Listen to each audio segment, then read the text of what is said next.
natin para sa lagay ng ating panahon ngayong hapon po ng August 1, 2024 na kung saan sa ngayon ay patuloy pa rin na walang anumang sama ng panahon sa loob at labas ng ating area of responsibility, maliban pa rin sa habagat na umiihip sa kanluran ng ating bansa at southern part ng Mindanao na siya pong dahilan ng mga isolated rains na madalas po natin na nararanasan sa ilang bahagi. At sa ating long-range forecast, consistent pa rin naman na walang bagyo po na namamataan na tatawid dito sa ating kalupaan hanggang sa susunod na 2 linggo. At sa lagay ng ating panahon ngayong hapon dahil sa habagat at ng mga localized thunderstorm, ay maulap ang kalangitan with isolated light to heavy rain sa may Ilocos Region, Cordillera, ilang bahagi ng Cagayan Valley,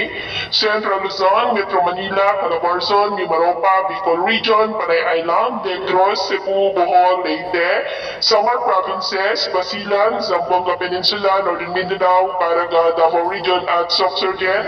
na posibleng magtuloy-tuloy ang mga isolated rains na yan hanggang mamayang gabi sa ilang bahagi kaya mag-ingat pa rin po tayo dahil posible pa rin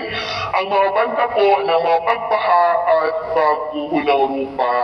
At sa atin naman po mga baybayin, wala naman po tayong nakataas na namang gale warning signals pero iba yung pag-ingat lamang po kung papalaot tayo para mas makaiwas